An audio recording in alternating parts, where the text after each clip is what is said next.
Então, pessoal, todos bem? Sejam todos novamente bem-vindos. Bem-vindos ao YouTube, bem-vindos ao meu canal. Eu sou o professor Birajara Casado. Você está na maior sala de aula que prepara para os concursos da advocacia pública do país. No momento em que eu subo esse vídeo para a plataforma, nós somos mais de 53.600 pessoas. Seja muito bem-vindo, seja muito bem-vinda. Vamos analisar uma importantíssima decisão do Supremo Tribunal Federal, dessa feita no informativo 1054. O informativo 1054 é o último informativo do Supremo no momento em que eu publico esse vídeo no YouTube. E essa é uma das principais decisões do Supremo nesse informativo, decisão com muito potencial de cobrança em provas dos concursos da advocacia pública, portanto, preste muita atenção comigo a esse julgado. A princípio, o julgado não é difícil, mas, como dizia o meu saudoso avô, você só sabe alguma coisa se você souber explicar. E eu estou, digamos, atolado de exemplos na minha vida, no meu magistério, enquanto professor para os concursos da advocacia pública, em que alunos se submeteram a questões que eram relativamente fáceis em concurso público, mas na hora de desenvolver o tema, não conseguiram desenvolver com maestria a ponto de galgar uma boa pontuação e, portanto, comprometeram a sua aprovação. Tenha muito cuidado com as questões fáceis. As questões difíceis, elas são difíceis por natureza e acaba sendo difícil para todo mundo. A questão fácil, ela pode te enganar, a ponto de você, de repente, deixar de apresentar informações extremamente importantes para o seu examinador e acabar perdendo pontos preciosos, comprometendo a tua aprovação. Nós vamos analisar uma decisão do Supremo que trata sobre concurso público, direito constitucional, e trata de acesso a cargo público e trata de princípio da isonomia. Portanto, estamos analisando em direito administrativo concurso público e em direito constitucional direitos e garantias fundamentais, mais especificamente o princípio da isonomia, nos seus aspectos inclusive formal e material. Eu estou me referindo à ação direta de inconstitucionalidade 5.818 e a ação direta de inconstitucionalidade 3.918 do Supremo, que dizem respeito à mesma natureza de norma jurídica analisada pelo Supremo à luz da Constituição Federal. Bom, se nós vamos enfrentar o tema aqui a partir daquilo que ele poderia ser cobrado na tua segunda fase, veja comigo, portanto, esse enunciado. Vamos lá. Ó. Imagine que você está em um concurso de segunda fase e o examinador pede para que você, por meio de um parecer, analise a constitucionalidade desse artigo de um projeto de lei do Poder Executivo Estadual. Imagine, por exemplo, que você está diante desse dispositivo aqui, projeto de lei, portanto, a ser encaminhado à Assembleia Legislativa, projeto de iniciativa do Poder Executivo, e que, nesse caso, você precisa analisar a sua constitucionalidade. O artigo 4º desse projeto de lei diz assim, ó, parágrafo único. Os servidores públicos estaduais são isentos de pagamento da taxa de inscrição em qualquer concurso de admissão no serviço público promovido pela administração pública estadual, direta, indireta e fundacional. Então, o projeto de lei prevê, portanto, isenção para o pagamento de taxa de inscrição em futuros concursos públicos para quem já é servidor do Estado.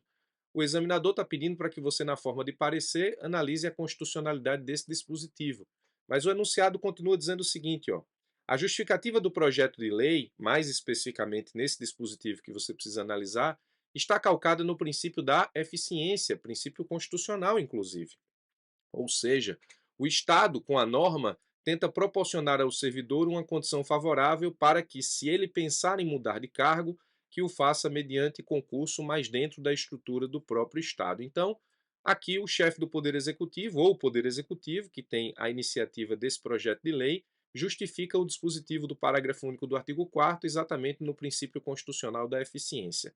Se o seu examinador pede para que você analise aqui a constitucionalidade desse dispositivo legal, você precisa, portanto, responder agora. O objetivo aqui é como responder isso em uma prova de concurso. Bom, para responder isso em uma prova de concurso, você precisa, de alguma forma, estruturar na sua cabeça como você vai apresentar a sua resposta.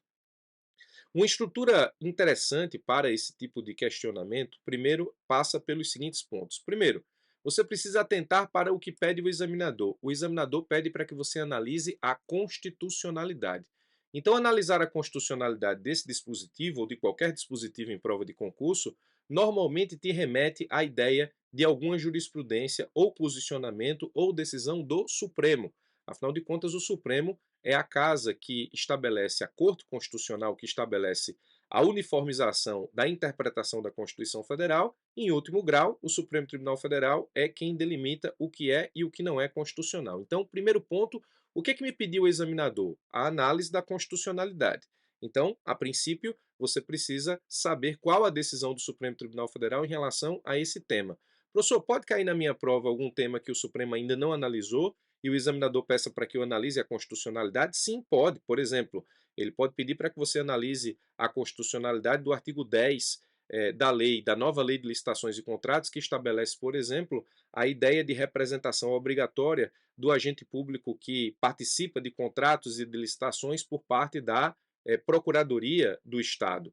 O Supremo ainda não se manifestou sobre esse dispositivo. Eu tenho um vídeo analisando esse dispositivo aqui no canal. Então, se o teu examinador pede para que você trate sobre essa inconstitucionalidade, você precisa apresentar os pontos em que a doutrina entende o dispositivo inconstitucional, os pontos em que a doutrina entende os dispositivos constitucional e não efetivamente firmar nenhum tipo de conclusão.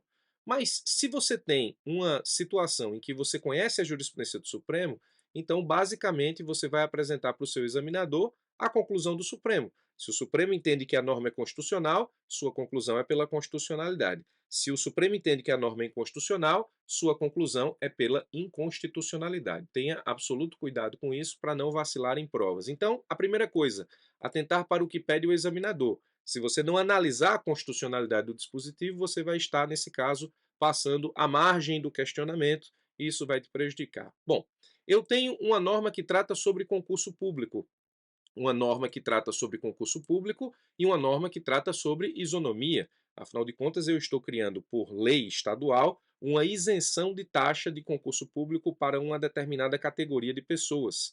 Então, eu vou ter que tratar da isonomia nos seus aspectos material e formal, e como o projeto de lei está calcado, justificado no princípio constitucional da eficiência, eu também vou ter que tratar sobre o princípio da eficiência, e aqui vou ter que fazer um paralelo entre eficiência e isonomia.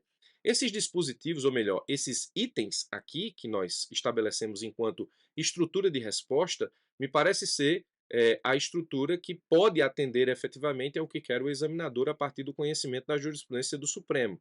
Você pode até conhecer a resposta para esse tipo de questionamento. Você pode, por exemplo, entender que esse dispositivo é inconstitucional, sendo que dizer que o dispositivo é inconstitucional não vai te garantir efetivamente toda a pontuação no espelho de correção. É preciso com que você desenvolva o tema. E um dos pontos para desenvolver o tema, a estrutura do tema, passa exatamente pelos itens. Atender o que pede o examinador, analisar a constitucionalidade, tratar sobre o concurso público enquanto instrumento constitucional, tratar da isonomia, que é um dos princípios materializados pelo instrumento concurso público, tratar da isonomia material e formal no concurso público e fazer um paralelo entre isonomia e eficiência, justamente porque esse foi o princípio constitucional utilizado pelo examinador aqui para justificar o dispositivo do projeto de lei. Bom, se a questão pede para que você analise a constitucionalidade, como já disse, logo a fonte para a resposta será quase sempre o Supremo, se o Supremo tiver decisão, se o Supremo tiver resposta, se o Supremo tiver, nesse caso, alguma decisão em ADI, ADPF, seja o que for, estabelecendo a constitucionalidade ou inconstitucionalidade do tema. Nesse caso, nós temos. Então, fica mais fácil, aqui precisa conhecer a jurisprudência do Supremo. 2. Inicie tratando do concurso público como um mecanismo constitucional. Então, você pode, nesse caso, passar pela ideia de concurso público, descrevendo para o seu examinador que o concurso público é um instrumento da Constituição Federal que materializa dois princípios fundamentais, o princípio da isonomia e o princípio da impessoalidade.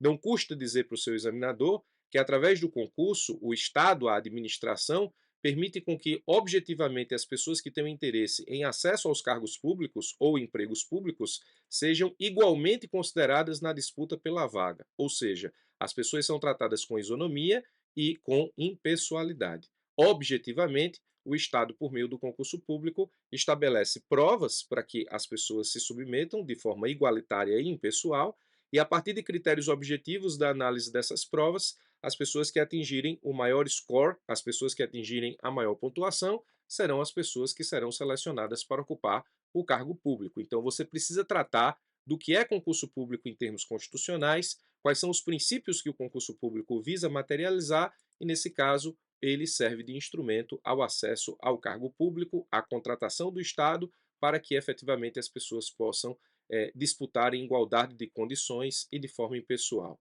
Agora, vamos ter que tratar não somente da isonomia, que é princípio que materializa através do instrumento concurso público, como também no concurso público a questão da isonomia formal e da isonomia material.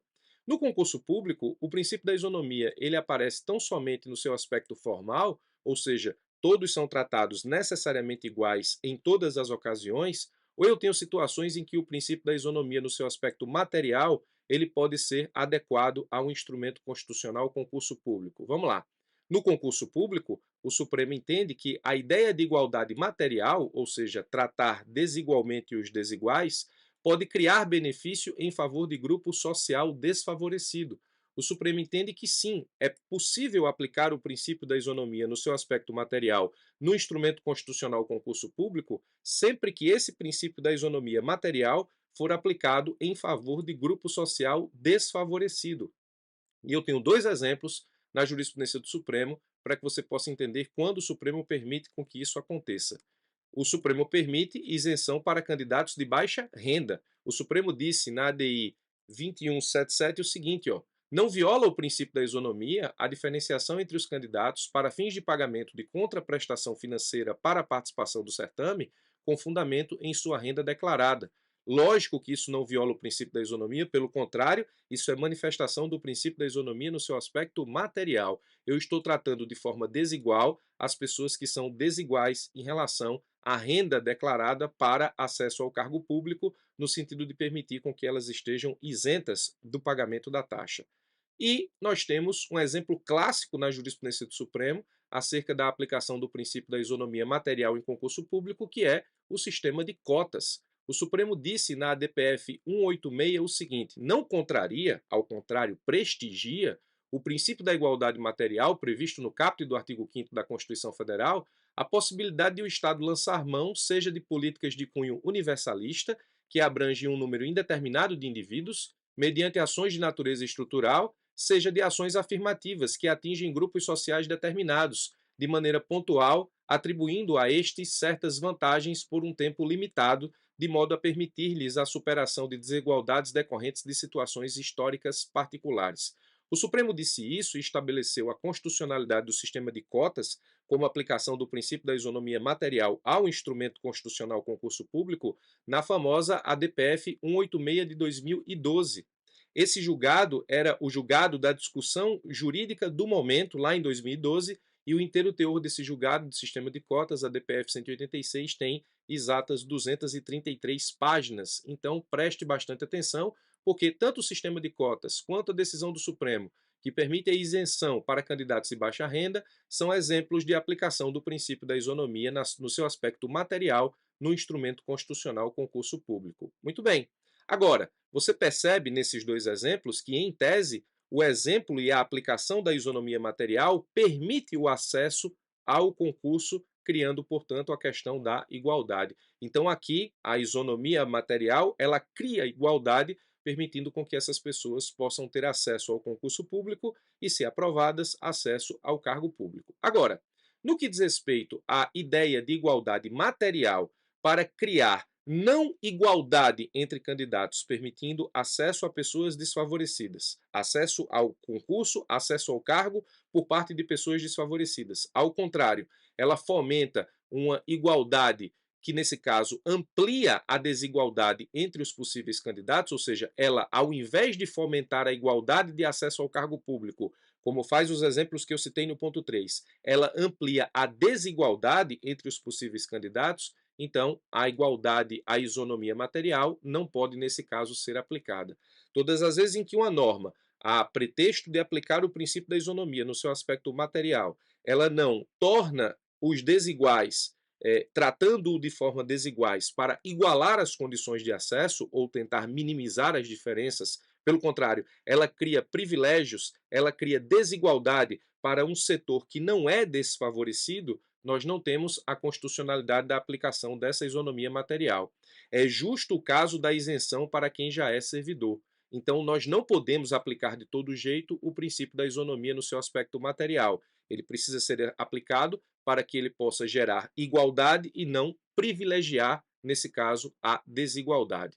Então, ó, nesse caso, no caso da isenção de taxa para quem já é servidor, você privilegia o acesso, você não, nesse caso, permite o acesso a quem, em tese, não teria acesso. O servidor aqui que não paga a taxa de inscrição, não paga porque não pode, ele não paga porque é privilegiado ao não pagar. E nesse caso, o Supremo entende que você não está criando igualdade, você está ampliando a desigualdade ou criando desigualdade. Diferentemente, por exemplo, da isenção para candidatos de baixa renda, em tese, esse candidato sem isenção não faz o concurso. Então, a isonomia, no seu aspecto material aqui, permite o acesso, criando igualdade. A isonomia, no que diz respeito à isenção de taxa para quem já é servidor, privilegia o acesso, não cria o acesso. E ela cria, portanto, desigualdade, amplia a desigualdade. Por isso que a jurisprudência do Supremo diz assim, ó, é inconstitucional lei estadual que isenta servidores da taxa de inscrição em concursos públicos promovidos pela administração pública local, privilegiando, sem justificativa razoável para tanto, um grupo mais favorecido social e economicamente. Ora, você pode dizer, professor, sem justificativa razoável para tanto, você disse lá em cima no enunciado que a justificativa, nesse caso, é a aplicação do princípio da isonomia, ou melhor, do princípio da eficiência. O princípio da isonomia é princípio materializado pelo instrumento concurso público. E a justificativa para isenção de taxa do servidor é o princípio constitucional da eficiência. Como é sem justificativa razoável? Bom, aí você precisa enfrentar esse último tópico, que é justamente tratar a eficiência como princípio de serviço público. A eficiência é princípio de serviço público atual e não futuro. Veja que a administração quer utilizar o princípio da eficiência como fundamento para permitir com que o servidor estadual continue sendo servidor estadual, se submetendo a novos concursos públicos com cargos na administração pública do mesmo estado. Não está privilegiando o princípio da eficiência, incentivando a permanência do servidor em concursos para futuros cargos do Estado. Além disso, se você ponderar o princípio da eficiência com o princípio da isonomia, o princípio da eficiência resta prejudicado, porque não significa necessariamente dizer que as pessoas que passem em concursos públicos para novos cargos do Estado, que já não sejam servidores, não vão bem desempenhar o seu papel enquanto servidor público. Então, a justificativa de que a isenção de taxa em concursos futuros para quem já é servidor privilegia o princípio da eficiência não se sustenta constitucionalmente e, principalmente, não se sustenta se ponderado com o princípio da isonomia materializado pelo instrumento concurso público que, nesse caso, visa fazer com que as pessoas sejam tratadas de forma igualitária e de forma impessoal para acesso aos cargos públicos. Por isso, o Supremo diz assim, ó, a norma, essa norma que estamos analisando, ao fundamento de incentivar a permanência dos servidores públicos nessa condição, ou seja, servidores do Estado, valorizando-os de modo a concretizar o princípio da eficiência, se mostra uma norma discriminatória, pois, de forma anti-isonômica, não isonomia no aspecto material, pelo contrário, ela viola o princípio da isonomia, favorece categoria em detrimento de um grupo de pessoas que, por insuficiência de recursos, não conseguiria arcar com os custos da inscrição, restringindo, consequentemente, o acesso à via do concurso público. O Supremo está colocando justamente em xeque a isenção da taxa de inscrição para quem já é servidor, com a ideia de isentar a taxa de inscrição para quem não tem condições de suportá-la economicamente. Então, passando por todos os tópicos que eu atentei no começo desse vídeo, atentar para o que pede o examinador, que é a análise da constitucionalidade, tratar do instrumento constitucional, concurso público como acesso aos cargos públicos que viabiliza ou materializa os princípios da isonomia e da impessoalidade, tratar da isonomia tanto nos seus aspectos material quanto formal no que diz respeito à sua aplicação no concurso público, fazendo efetivamente um contraponto entre a aplicação do princípio da isonomia material com exemplos constitucionais e a aplicação da isonomia material com exemplos inconstitucionais, como é o caso da isenção de taxa para servidor. Por fim, você faz um contraponto entre o princípio da eficiência, que foi a justificativa do projeto de lei para isentar servidor de taxa, dizendo que o princípio da eficiência aqui não se justifica, e, nesse caso, se levado em contrabalanço, em ponderação ao princípio da isonomia, o princípio da eficiência que resta prejudicado. Então, perceba que, para responder esse tipo de questionamento, você teria que necessariamente passar por esses 5 pontos e, na forma de parecer, atender aquilo que pediu o seu examinador. Então perceba que você pode até chegar à conclusão na sua prova de que esse dispositivo aqui é inconstitucional. E saber que ele é inconstitucional é importante para a sua resposta na prova de concurso, não há dúvidas disso. Mas saber como apresentar a resposta é tão importante ou mais importante que saber efetivamente como o Supremo entende a constitucionalidade ou inconstitucionalidade do dispositivo. Então, antes de responder qualquer questionamento de segunda fase, estruture a sua resposta de uma forma lógica a apresentar ao seu examinador a melhor resposta possível, ainda que o questionamento seja fácil, para que você possa garantir os pontos máximos em perguntas fáceis, justamente para que você possa ter uma gordura no momento em que enfrentar aí um questionamento difícil que fatalmente, nesse caso, levará a alguns pontos importantes da sua prova. Então, esses 5 pontos foram analisados, eles seriam o roteiro que eu apresentaria, a partir do qual eu apresentaria a minha resposta para um enunciado dessa magnitude. Está aqui, importante decisão do Supremo, embora de fácil entendimento, é preciso saber como explanar isso em provas da advocacia pública para que você possa atingir a pontuação máxima nas suas provas subjetivas e garantir a sua aprovação nos cargos de procuradoria, seja AGU, seja PGE, seja PGM. Espero ter te ajudado com mais essa, espero que essa revisão faça sentido na sua preparação, espero que se isso cair na sua prova você possa acertar. Muito obrigado pela sua atenção, forte abraço e até os nossos próximos encontros.